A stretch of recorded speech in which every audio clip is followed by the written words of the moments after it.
Assalamualaikum warahmatullahi wabarakatuh.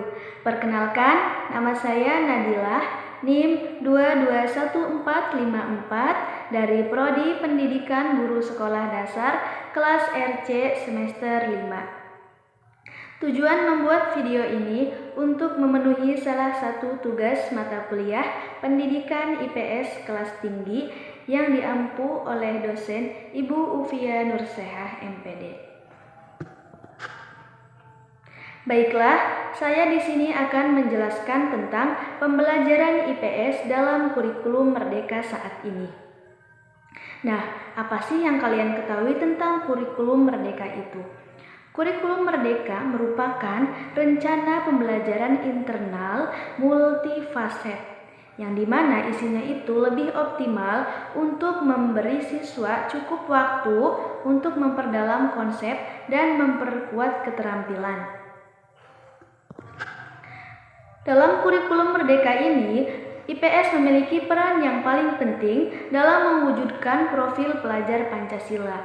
Kenapa? Karena IPS dapat menjadi sarana untuk mengembangkan kecintaan peserta didik terhadap kebudayaan lokal yang merupakan bagian dari kebinekaan global.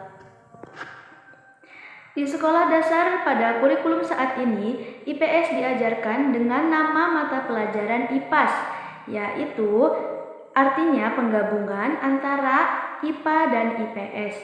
Nah, pembelajaran IPAS ini dimulai dari kelas 3 dan bertujuan untuk menguatkan kesadaran peserta didik terhadap lingkungan sekitarnya, baik dari aspek alam maupun sosial.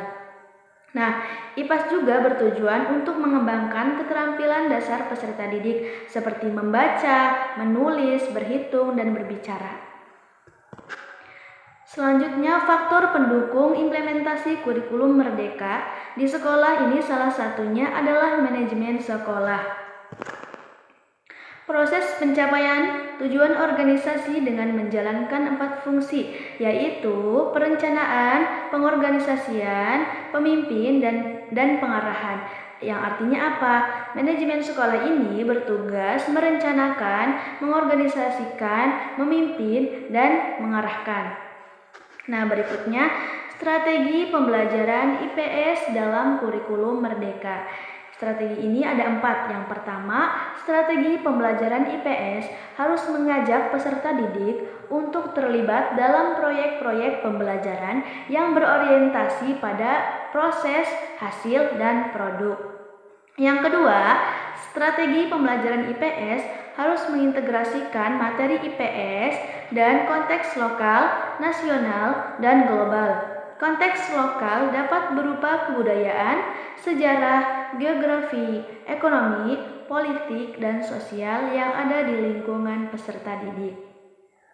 Yang ketiga, strategi pembelajaran IPS harus mengajak peserta didik untuk berpikir kritis, kreatif, dan reflektif dalam proses pembelajaran.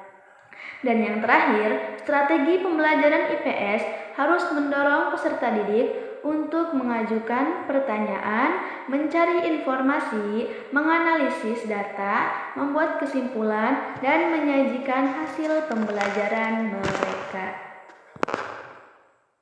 Nah, dapat disimpulkan bahwa di sekolah dasar pada kurikulum saat ini, IPS diajarkan dengan nama mata pelajaran IPAS, yang artinya penggabungan dari mata pelajaran IPA dan mata pelajaran IPS.